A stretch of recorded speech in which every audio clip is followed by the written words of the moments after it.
Hi dear friend, कैसे हैं आप लोग।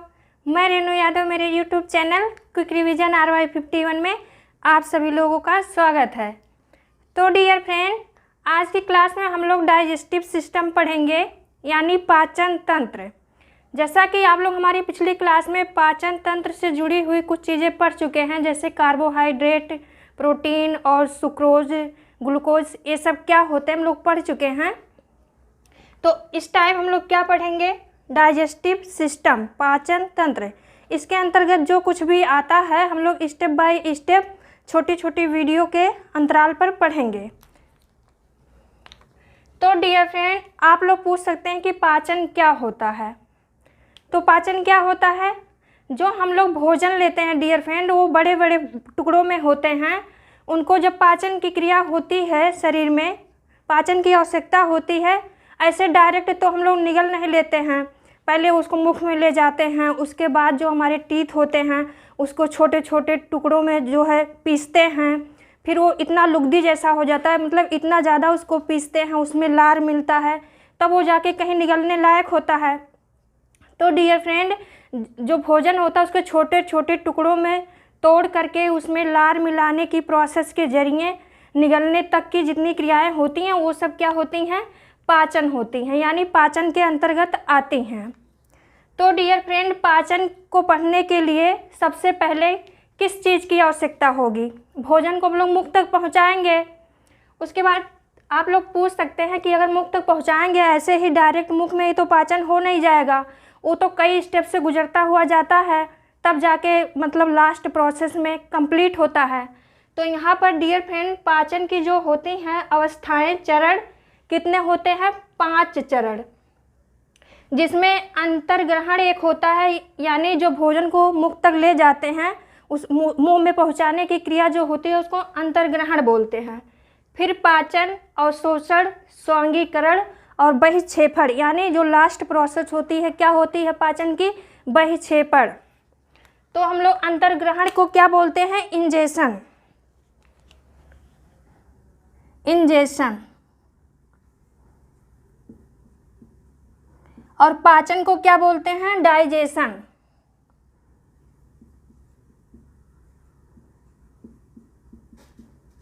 अवशोषण, एब्जॉर्प्शन।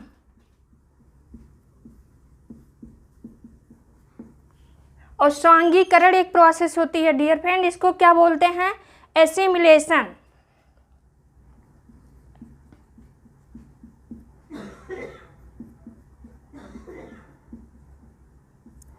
और मल परित्याग, जिसको हम लोग बहिक्षेपण भी बोल सकते हैं, इसको क्या बोलते हैं, डिफेक्शन।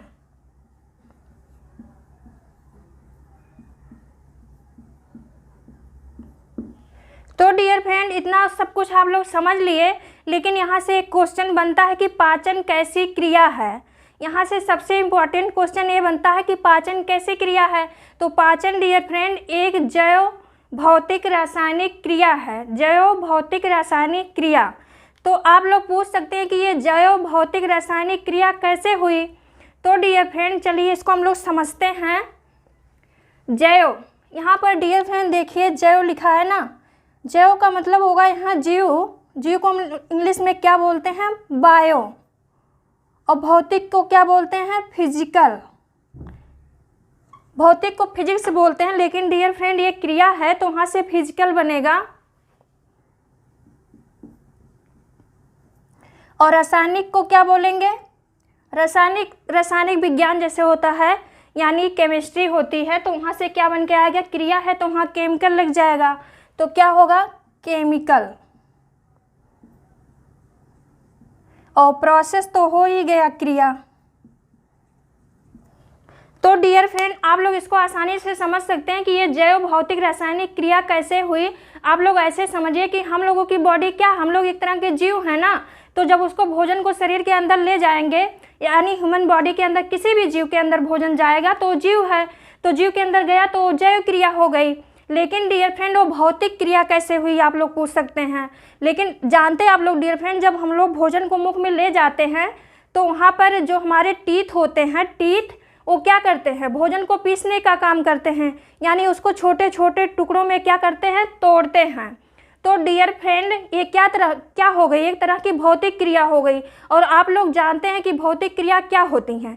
किसी चीज़ के टच आने पे जो क्रियाएं होती हैं, जैसे हम लोग किसी को पीटते हैं, मतलब पीटते हैं तो क्या बोलते हैं, मतलब हमको फिजिकली दंड ना दो। अगर आप लोग उसको डांटते हैं, समझाते हैं, तो आप लोग उसको मेंटली जो है प्रमोट करते हैं, समझाते हैं। लेकिन अगर आप उसको पीटते हैं तो आप लोग क्या करते हैं, उसको फिजिकली दंड देते हैं। तो वहाँ से ये समझिए आप लोग, जो दांत हमारे होते हैं क्या करते हैं, भोजन को पीसते हैं। तो वहाँ से ये समझ में आना चाहिए कि एक तरह की क्या हुई, फिजिकल प्रोसेस। अब आप लोग यहाँ पूछ सकते हैं कि केमिकल प्रोसेस कैसे हुई। तो डियर फ्रेंड, जो हमारा भोजन होता है जब मुख में पहुँचता है, तो ऐसे ही नहीं है कि दांत जो है उसको भोजन को पीस दिए, छोटे छोटे टुकड़ों में डिवाइड कर दिए और भोजन डायरेक्टली जो हम लोगों में पाचित हो गया, यानी हम लोगों के मुख से अंदर जो है निकल के गया और अपने आप पाचन हो गया उसका। ऐसा कुछ नहीं होता डियर फ्रेंड। हम लोगों के मुख में जो है कितनी लार ग्रंथियाँ पाई जाती हैं, लार सलाइवरी ग्लैंड, जो कि सलाइवा निकालती हैं, लार का श्रावण करती हैं। तो उसकी प्रेजेंट में जो है भोजन लुगदी जैसा बनता है, मुलायम होता है। तो क्या होती हैं, उसमें लार होता है और लार में क्या पाए जाते हैं, एंजाइम। लार में क्या पाए जाते हैं, एंजाइम। तो डियर फ्रेंड, वो जो लार में एंजाइम पाए जाते हैं उन्हीं को हम लोग क्या बोलते हैं, केमिकल, केमिस्ट्री। केमिकल जैसे डियर फ्रेंड एसिड होते हैं, सब होते हैं बेस, इनको केमिकल बोलते हैं। ऐसे ही भोजन को पचाने के लिए एंजाइम होते हैं और उस एंजाइम को लोग क्या बोलते हैं, केमिकल। तो ये क्या, कौन सी क्रिया हुई, भौतिक। जैव माने जीव के अंदर हुई तो जैव क्रिया हो गई, और फिजिकल दांत ने भोजन को पीसा तो फिजिकल क्रिया हो गई, और एंजाइम के प्रेजेंस में हुई तो क्या हुई, केमिकल। तो इस तरह से पाचन कैसी क्रिया हुई, जैव भौतिक रासायनिक क्रिया।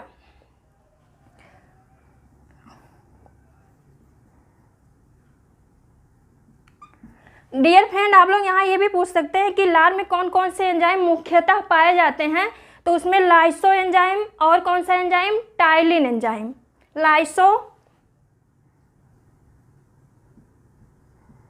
लाइसोजाइम और कौन सा, टाइलिन।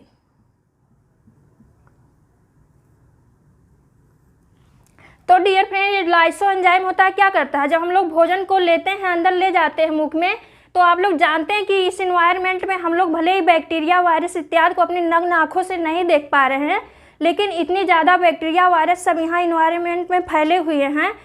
हम लोग भले ही नहीं देख सकते लेकिन फैले हुए हैं। तो वो हम लोगों के भोजन के साथ मुख में पहुँचते हैं। तो भगवान ने एक वहाँ पर पहले ही सुविधा दे दिया है कि अगर ये पहले से बैक्टीरिया जाएंगे भोजन में तो क्या करेंगे, जो लाइसो एंजाइम जो होता है हम लोगों के मुख में क्या करता है, उन बैक्टीरिया को किल करने का काम करता है, यानी उनको मारता है।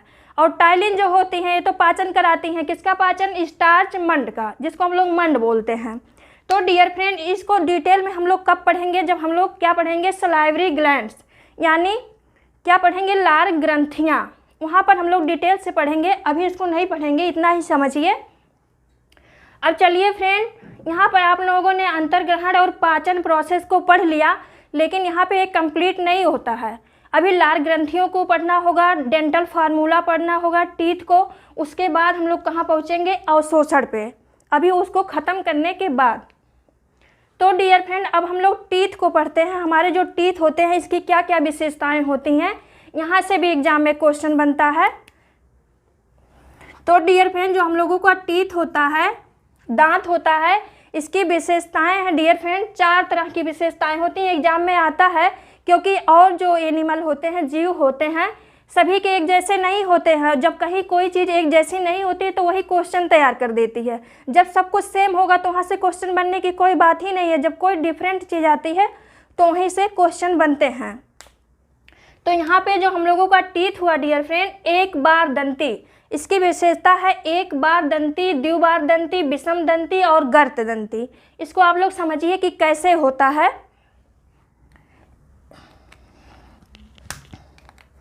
एक बार दंती का मतलब होता है डियर फ्रेंड मोनोफियोडॉन्ट, मोनोफियोडॉन्ट। और द्विबार का मतलब होता है डियर फ्रेंड डाइफियोडॉन्ट। और विषम दंती का मतलब होता है हेट्रोडॉन्ट। और गर्तदंती का मतलब होता है थीकोडोंट। तो हमारे दांतों की क्या क्या विशेषता हुई, हमारे दांत कितने टाइप के होते हैं? टाइप नहीं डियर फ्रेंड, ये विशेषता हमारे दांतों की इसलिए होती है डियर फ्रेंड ऐसा, क्योंकि हम लोग अलग अलग टाइप का भोजन लेते हैं तो उनको अलग अलग टाइप से मतलब कुचलने की, चबाने की ज़रूरत होती है। जैसे आप लोग लिक्विड फॉर्म में कोई चीज़ लिए तो उनको चबाने की तो कोई आवश्यकता नहीं हुई। अगर मांस वाली कोई चीज़ खाते हैं तो उनको क्या होता है, काटने की ज़रूरत होती है। तो इसी तरह से नेचर ने जो है दांतों को उनकी विशेष भोजन लेने की जो आवश्यकता होती है उसी के आधार पर उनको क्या किया है, बनाया है, जिससे कि आसानी हो।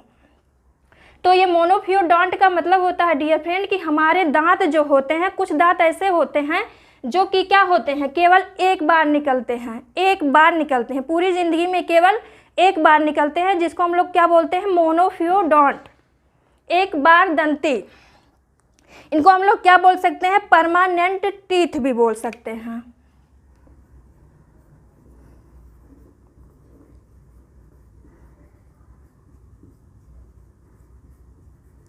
परमानेंट टीथ यानी अस्थाई दांत।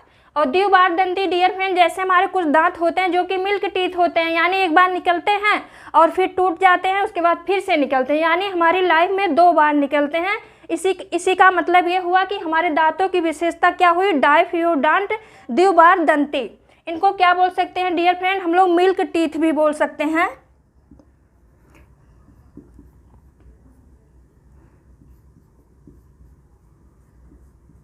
यानी दूध के दांत जो कि बच्चों में होते हैं, एक बार टूटते हैं फिर दोबारा निकलते हैं, तो उसको हम लोग क्या बोलते हैं, द्विबार दंती। और विषम दंती कैसे बोल सकते हैं डियर फ्रेंड, क्योंकि हम लोगों के दांत जो होते हैं कुछ लंबे होंगे, चौड़े होंगे, ऐसे होते हैं, अलग अलग टाइप के, मतलब अलग अलग आकृति के होते हैं, तो वहाँ से क्या हुआ, विषम दंती, यानी सम नहीं होते हैं, एक टाइप के नहीं होते हैं, अलग अलग टाइप के होते हैं।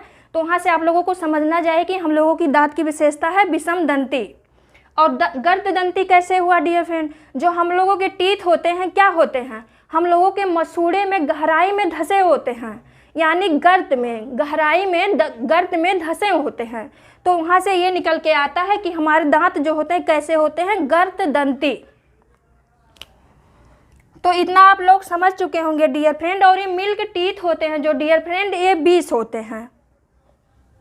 कितने होते हैं, इनकी संख्या जो होती है 20 होती है। और परमानेंट टीथ जो होते हैं हमारी लाइफ में केवल एक बार निकलते हैं, उनकी संख्या कितनी होती है, 12। और टोटल मिला के कितना होते हैं, 20 + 12 मिलाकर कितना होते हैं, 32। मतलब टोटल दांतों की संख्या कितनी होती है, 32। और डियर फ्रेंड यहाँ से एक क्वेश्चन और बनता है कि हमारे लाइफ में दांत कितनी बार निकलते हैं। यहाँ से ये नहीं होता कि हमारे दांत कितने होते हैं, दांत होंगे तो 32 ही दांत होते हैं, लेकिन हमारी लाइफ में दांत कितनी बार निकलते हैं तो कितनी हो जाएंगे डियर फ्रेंड। जैसे ये 12 टीथ हुए, ये लाइफ में केवल एक बार निकलते हैं, केवल एक बार, तो 1 12 तो ये हो गया। उसके बाद जो मिल्क टीथ होते हैं डियर फ्रेंड एक बार निकलते हैं तो 20 दांत होते हैं मिल्क टीथ, एक बार निकले तो 20 हो गया। फिर वो जब टूट जाते हैं तो पुनः निकलते हैं, तो 20 जो है 20 दांत टूटे तो 20 दांत पुनः निकलेंगे, तो क्या हुआ 20 + 20। तो हमारी लाइफ में कितने बार दांत निकले, 52। 20 20 40 और 12 52। ये क्वेश्चन बनता है कि लाइफ में दांत कितनी बार निकलते हैं, तो कितना हो गया 52। और दांतों की संख्या कितनी होती है, 32। अब इतना आप लोग समझ चुके डियर फ्रेंड कि दांत की विशेषता क्या है। दांत की विशेषता पढ़ने के बाद अब हम लोग क्या पढ़ेंगे, दांत के प्रकार, यानी टाइप ऑफ टीथ। तो dear friend type of teeth पढ़ने के लिए आप लोगों को क्या करना होगा। और डियर फ्रेंड यहाँ से ये भी समझ लीजिए कि टीथ जो होती हैं, अगर एक टीथ को हम लोग लेकर के उसकी विशेषता पढ़ते हैं तो क्या होगा, जो ये हमारे टीथ बाहर दिख रहे हैं इनको क्या बोलते हैं हम लोग, क्राउन बोलते हैं। यहाँ पर देखिए हमने बनाया है, जो ये बाहर निकले हुए टीथ हैं उनको क्या बोलते हैं, क्राउन। और ये जो मसूड़ों के अंदर धसे हुए हैं डियर फ्रेंड उनको क्या बोलते हैं, नेक। और जो रूट होते हैं डियर फ्रेंड एकदम मसूड़ों के अंदर होते हैं उनको हम लोग क्या बोलते हैं, रूट। तो दांत जो होते हैं उनके 3 पार्ट हुए, एक क्या हुआ, क्राउन हुआ, एक नेक हुआ और एक क्या हुआ, रूट।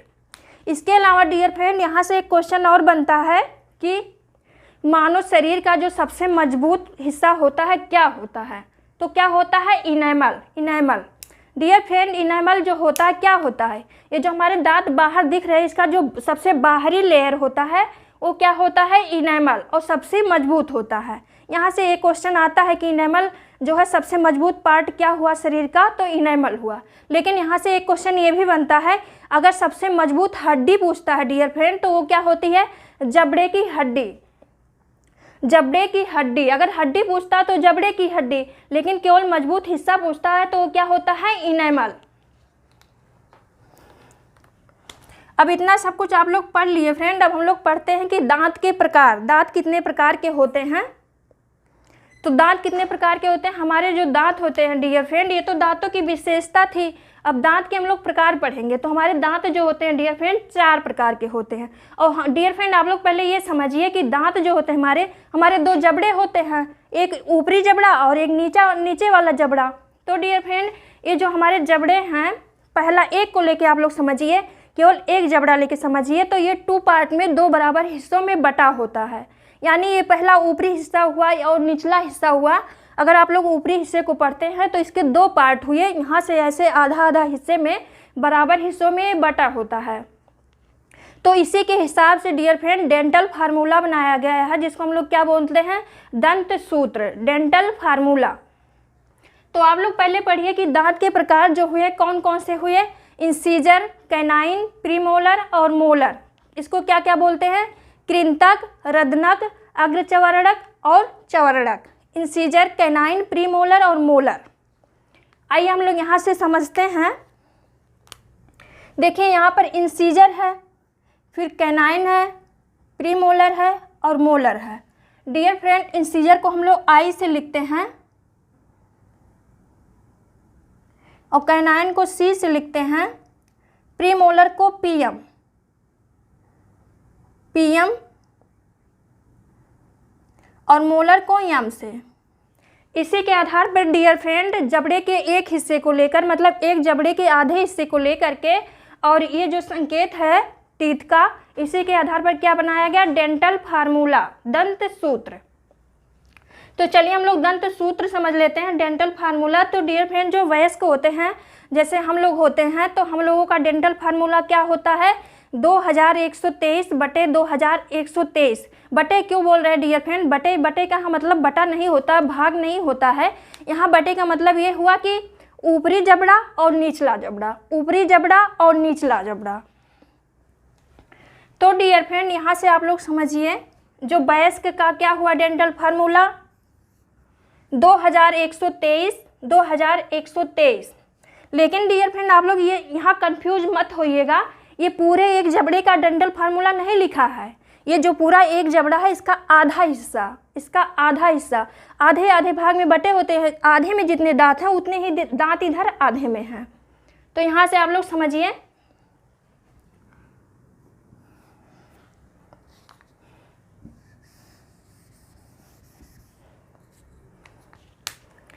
तो क्या हुआ डियर फ्रेंड 2123, तो आधे जबड़े का हुआ ये। लेकिन जब हम लोग पूरे जबड़े का निकालना होगा तो क्या करेंगे, जब बराबर बराबर टीथ होते हैं तो क्या करेंगे, उसका दुगना कर देंगे। तो यहाँ से आप लोग समझिए, देखिए 3 2 5 2 7 1 8, आधे जबड़े में कितने टीथ आए, 8। और जब उसका दुगना करेंगे तो एक जबड़े का पूरा निकल के आएगा। दुगना कर दीजिए आप लोग, तो कितना हो जाएगा, 3 2 5 5 3 8। तो ये बराबर क्या हो जाएगा, 8 गुणे 2 बराबर क्या होगा, 16। ऐसे ही इसमें भी कर लीजिए, नीचे वाले जबड़े का आधा, तो 2 1 2 3, ये भी कितना होगा, 8 गुणे 2 बराबर कितना आएगा, 16। जब हम लोग दोनों को जोड़ लेंगे तो कितना आएगा, 32 दांत। यानी वयस्क में कितने दांत निकल के आए, 32 दांत। आप लोग इसको याद कर लीजिएगा कि डेंटल फार्मूला वयस्क का क्या होता है, 2123 बटे 2123। डियर फ्रेंड इतना आप लोग समझ लिए होंगे। चलिए हम लोग अब चाइल्ड फार्मूला पढ़ते हैं। बच्चों के दांत का फार्मूला क्या होता है, सूत्र क्या होता है। तो क्या होता है, यहाँ से आप लोग समझिए, और डियर फ्रेंड ये जो आप लोग पढ़ रहे हैं ये क्रम से है, 2123 जो आप लोग पढ़ रहे हैं ना एक क्रम से है। देखिए ये वाला टीथ जो है ये इंसीजर है, यानी क्या है, कृंतक है। और ये क्या है, कैनाइन यानी रदनक टीथ है। प्रीमोलर, अग्रचवर्णक और चवर्णक, इतना आप लोग समझ लिए। ऐसे ही नीचे वाला भी है। तो ये पूरा दांत निकल के आया है, 32 दांत। यहाँ आप लोग ऐसे समझ लीजिए फ्रेंड इसको, जैसे मानिए ये जो है क्या है, एक पूरा जबड़ा है, एक पूरा जबड़ा है ये हम लोगों का। तो इसको आप लोग कैसे समझेंगे, इसको 2 पार्ट में बांट दीजिए, क्योंकि डेंटल फार्मूला जो बना है डियर फ्रेंड एक जबड़े के आधे हिस्से का है। तो इसको यहाँ से 2 भाग में बांट लीजिए। जब हम लोग इसको बांट के इसका पढ़ेंगे तो क्या है, इंसीजर 2 जो है डियर फ्रेंड इसकी संख्या कितनी है, आधे में 2 है। तो यहाँ से 2 टीथ आप लोग ऐसे बना दीजिए। देखिए क्या हुआ, 2 दांत यहाँ आ गए, और जब इसका इधर बनाएंगे तो यहाँ भी 2 आ जाएंगे ऐसे। अब आप लोग क्या बनाए, इसको इंसीजर को बनाए हैं, क्या बनाए यानी कृंतक को। अब हम लोग रदनक को बना लेते हैं। और डियर फ्रेंड जो रदनक टीथ होते हैं क्या होते हैं, ये जो क्या कहते हैं मांसाहारी जीव जो होते हैं उनमें पूर्णतः विकसित होते हैं, जो बहुत ज़्यादा मांस खाते हैं जैसे शेर वगैरह होते हैं। इनके जो ये वाले टीथ होते हैं इनको हम लोग क्या बोलते हैं, कृंतक बोलते हैं। ये बाहर ऐसे बहुत लंबे लंबे निकले होते हैं जो मांसाहारी जीव होते हैं। तो इसको हम लोग ऐसे बनाएंगे, थोड़ा सा ये हैवी होते हैं फ्रेंड। ये इसको आप लोग ऐसे बनाइए, नुकीले टाइप के होते हैं ये। तो इधर भी एक हो जाएगा ऐसे। इतना आप लोग समझ लिए। अब हम लोग प्री मोलर को बनाते हैं। तो आधे जबड़े में 2 है, तो यहाँ से 2 बना दीजिए आप लोग, 2 हो गया। इधर भी 2 ऐसे बना लीजिए, हो गया डियर फ्रेंड। अब हम लोग मोलर बनाते हैं। मोलर में कितने होते हैं, 3। आधे जबड़े में कितने होते हैं, 3। तो यहाँ से आप लोग ऐसे इसको बनाइए। ये तो चौड़े चौड़े होते हैं, भोजन को क्या करते हैं बहुत छोटे छोटे टुकड़ों में बना देते हैं। देखिए ऐसे, इनकी संख्या कितनी होती है, 3। तो देखिए कितने हुए, 3 हो गया, 3 हो गया, 6 हो गया, 2 2 4 हो गया। तो 6 3 3 6 2 2 4 और 1 1 2 और ये 2 2 4। तो कितना निकल के आया, 6 4 10 4 14 2 16, यानी एक जबड़े में कितने टीथ हुए, 16, और दोनों जबड़े मिलाकर कितना, 16 दूने 32, यानी बराबर होते हैं, ऊपर नीचे बराबर टीथ होते हैं। अब हम लोग चाइल्ड को समझते हैं डियर फ्रेंड। तो चाइल्ड का फार्मूला जब आप लोग पढ़ेंगे बच्चों के दांत का सूत्र, तो क्या आएगा, 2102/2102, यानी जो चाइल्ड होते हैं, बच्चे होते हैं, उनमें कौन से, यहाँ से फ्रेंड सबसे अच्छा क्वेश्चन बनता है कि जो बच्चों का दंत सूत्र होता है उसमें कौन सा दांत जो होता है एब्सेंट होता है, यानी अनुपस्थित होता है। तो कौन सा दांत होता है, यहाँ से फ्रेंड ये जो प्री मोलर बनाया गया है इसको आप लोग समझिए। प्री मोलर ये वाली टीथ जो है बच्चों में नहीं पाई जाती है। टीथ कौन सी, प्री मोलर, ये वाली नहीं पाई जाती है, यानी ये वाली एब्सेंट होती है। इसके अलावा डियर फ्रेंड देखिए यहाँ पर 3 3 है, लेकिन यहाँ पर क्या क्या है, 2 2। इसका मतलब जो मोलर टीथ है पहला दूसरा तीसरा, पहला दूसरा तीसरा, लेकिन बच्चों में क्या होता है, केवल पहला दूसरा होता है, तीसरा नहीं होता, यानी थर्ड मोलर नहीं होता है। इसको हम लोग क्या बोलते हैं, थर्ड मोलर। इसी को क्या बोलेंगे, तीसरा चवर्णक। ये क्या होता है, एब्सेंट होता है। तो डियर फ्रेंड यहाँ से यही क्वेश्चन बनता है कि बच्चों के दांत में कौन सा एब्सेंट होता है, तो कौन सा होता है, प्री मोलर तो पूरा का पूरा एब्सेंट हो गया, लेकिन जो मोलर होता है उसमें केवल तीसरा एब्सेंट होता है। तो आप लोग यहाँ समझ चुके, जो प्री मोलर होता है फ्रेंड, आधे जबड़े में 2 हुआ और दोनों तरह के जबड़े में कितना हुआ, 4, और ऐसे ही 4 नीचे हो गया तो 8 हो जाएगा। और जब ये 8 हुआ डियर फ्रेंड, उसके अलावा प्री मोलर की संख्या 8 आई दोनों जबड़ों को मिला करके। और ये जो मोलर होते हैं इसमें तीसरा एब्सेंट होता है, तो एक इधर से एब्सेंट हुआ, आधे जबड़े का एक यहाँ से, एक यहाँ से, एक यहाँ से, एक यहाँ से, तो कितने दांत हो गए, 4। तीनों जो है थर्ड मोलर मिला के कितने हो गए, 4। तो यहाँ से कितने दांत हुए, ये 12। जब 12 दांत यहाँ से निकल के आए तो डियर फ्रेंड जो बच्चों का टीथ का फॉर्मूला होता है यहाँ से क्या होगा, टोटल 32 होते हैं, 32 में इनमें 12 एब्सेंट हो गया तो कितना आया 20। यानी जो बच्चों के दंत का सूत्र होता है उसमें केवल कितने दांत आते हैं 20, जो कि उसमें से 12 एब्सेंट होते हैं। तो उसमें प्री मोलर पूरा का पूरा एब्सेंट होता है और थर्ड मोलर जो होता है उसमें केवल थर्ड मोलर एब्सेंट होता है। मोलर में थर्ड मोलर एब्सेंट होता है, लेकिन आप पूरे जबड़े का ऊपर नीचे का दोनों का निकालेंगे तो 4 दांत आ जाएंगे। और प्री मोलर जब निकालेंगे तो कितना आएगा, 2 होता है। आधे जबड़े में 2, पूरे जबड़े में 4 और ऊपर नीचे दोनों मिला के 8। तो कितना हो गया, 8 2 10 दोबारा 4, कितने हो गए 12 दांत एब्सेंट। तो कितना 32 माइनस 12 बराबर कितना हो जाएगा 20। यहाँ आप लोग इतना समझ लिए फ्रेंड। अब हम लोग क्या होता है डियर फ्रेंड, यहाँ से एक क्वेश्चन और है, रैबिट का डेंटल फार्मूला बहुत ही ज़्यादा इंपॉर्टेंट होता है। आप लोग पूछ सकते हैं क्यों, क्योंकि डियर फ्रेंड जो रैबिट होता है, खरगोश होता है, उसमें जो होता है डियर फ्रेंड वो शाकाहारी होता है, केवल प्लांट को, छोटे छोटे पौधों को खाता है, यानी सेलुलोज का पाचन उसमें होता है डियर फ्रेंड पूर्णतया। तो वो केवल क्या होता है, शाकाहारी होता है, केवल शाक खाता है, छोटे छोटे पौधों को खाता है। तो उसमें डियर फ्रेंड जो ये होते हैं, कौन से दांत होते हैं, रदनक, रदनक जिसको हम लोग क्या बोलते हैं कैनाइन टीथ। ये केवल मांसाहारी जीवों में क्या होते हैं, पूर्णतः विकसित होते हैं और लंबे लंबे नुकीले नुकीले होते हैं। तो डियर फ्रेंड ये वाले दांत जो होते हैं क्या होता है, मांसाहारी में पूर्णतः विकसित होते हैं, लेकिन जो शाकाहारी होते हैं उनमें एब्सेंट होते हैं। और खरगोश जो होता है उसमें नहीं पाया जाता। ये देखिए यहाँ पे रैबिट के दांत का सूत्र लिखा है 2033/1023। और यहाँ से ये भी खासियत है, जो हम लोगों का दंत सूत्र होता है उसमें ऊपर और नीचे दोनों जबड़ों में बराबर बराबर दांत होते हैं, लेकिन जो रैबिट होता है इसमें जो है अंतर होता है दोनों में। एक तो कैनाइन एब्सेंट ही हुआ, कैनाइन पूरा का पूरा एब्सेंट हो गया। देखिए यहाँ 0 से डियर फ्रेंड मतलब ये होता है कि एब्सेंट है। अगर दंत सूत्र में किसी की जगह incisor, canine, pre molar, molar कहीं भी अगर 0 लिखा है, इसका मतलब ये हुआ वो एब्सेंट है। तो ये वाला दांत क्या हुआ, एब्सेंट हो गया। और यहाँ पे प्री मोलर जो है कितना है 3 आधे आधे का लिखा है, आधे जबड़े का 3 प्री मोलर मोलर। लेकिन जब आप लोग निचले वाले जबड़े का पढ़ेंगे तो यहाँ पर डियर फ्रेंड एक प्रीमोलर जो है कम हो गया है और यहाँ से एक इंसीजर टीथ भी कम हुआ है उसके दंत सूत्र में। तो यहाँ से क्या निकल के आएगा, 3 3 6 और 2 8। आधे जबड़े का 8 दांत निकल के आया, उसका दुगना करेंगे तो पूरे जबड़े का निकल के आएगा। तो 8 × 2 बराबर कितना आया 16।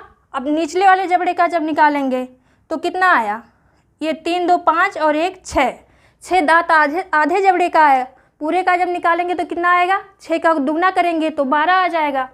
फिर इसको आप लोग जोड़ लीजिए तो 16 और 12 जोड़ेंगे तो कितना आएगा 28। यानी रैबिट में जो होते हैं कितने दांत होते हैं 28 दांत। और डियर फ्रेंड इनकी खासियत ये है कि इनमें जो कैनाइन होता है एब्सेंट होता है, ये वाला टीथ जो है एब्सेंट हो गया। और यहाँ से एक क्वेश्चन बनता है डियर फ्रेंड, जो एब्सेंट टीथ होते हैं, खाली जगह होती है इनकी, जो ये वाले कैनाइन टीथ जो एब्सेंट होते हैं, इस खाली जगह को क्या बोला जाता है।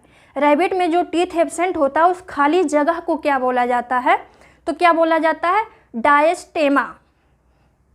यहाँ से एक क्वेश्चन बनता है डायस्टेमा।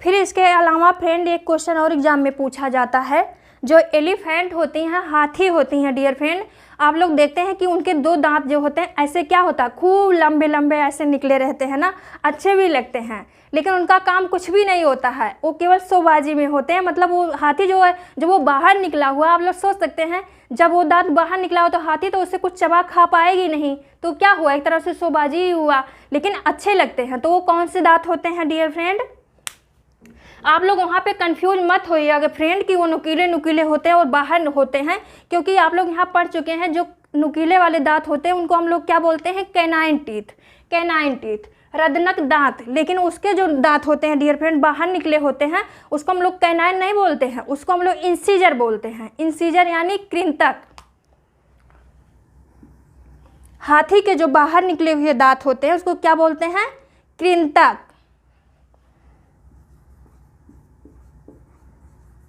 कृंतक, इंसीजर।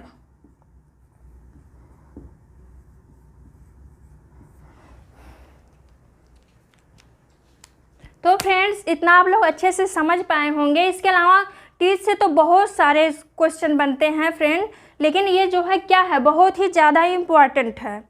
टीथ का, चाइल्ड का, ह्यूमन का यानी वयस्क का, रेबिट का, यहाँ से बहुत ज़्यादा क्वेश्चन बनते हैं अगर एग्जाम में बनते हैं। और सबसे ज़्यादा क्वेश्चन तो वही बनता है कि जो है बुद्धिमानी का दांत किसको कहा जाता है? विजडम टीथ, थर्ड मोलर को। थर्ड मोलर यहाँ पर हमने फ्रेंड पढ़ाया आपको, जो ये थर्ड मोलर होता है, तीसरा चौड़क, इसी को हम लोग क्या बोलते हैं? Wisdom teeth. Wisdom teeth.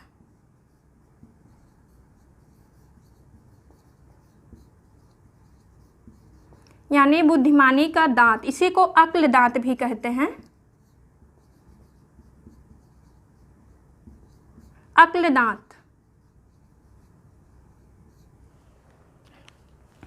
तो फ्रेंड आप लोग इतना अच्छे से समझ पाए होंगे। इसके अलावा डाइजेस्टिव सिस्टम यही ख़त्म नहीं होता है, लेकिन जो है दांत का काम सबसे पहले आया। जब हम लोग डाइजेशन प्रोसेस को पढ़ेंगे तो उसमें क्या हुआ, भोजन को आप लोग अंदर ले गए तो वहाँ पर दांत ने अपना वर्क सबसे पहले शुरू किया। लेकिन फ्रेंड केवल दांत अपना वर्क करने से काम ख़त्म नहीं होगा। केवल दांत जो है छोटे छोटे टुकड़ों में भोजन को बांट दे, उसके बाद बोलें आप लोग भोजन अंदर जाएगा, तो ऐसे नहीं जाता है। वहाँ पर एंजाइम्स जो होते हैं, लार होते हैं, सबकी आवश्यकता होती है। लेकिन सबसे पहले किसने काम किया? दांत ने किया काम। तो हम लोग दांत को पहले पढ़ लिए, इसके बाद हम लोग अब पढ़ेंगे, क्या पढ़ेंगे? सलाइवरी ग्लैंड्स यानी लार ग्रंथियाँ पढ़ेंगे, और अमाशय में पाचन कैसे होता है, पेट में कैसे पाचन होता है, ये सब हम लोग अगली क्लास में पढ़ेंगे फ्रेंड। तो आज की क्लास में बस इतना ही फ्रेंड्स। आप लोग इसको अच्छे से पढ़िएगा और हमेशा हमेशा के लिए याद कर लीजिएगा फ्रेंड। यहाँ से बहुत अच्छे अच्छे क्वेश्चन बनते हैं और इससे बाहर कोई भी क्वेश्चन नहीं आएगा। हम लोगों के एग्जाम में इससे बाहर कोई भी क्वेश्चन नहीं आएगा। तो डियर फ्रेंड चलिए अब हम लोग अगली क्लास में मिलेंगे। Dear friend bye.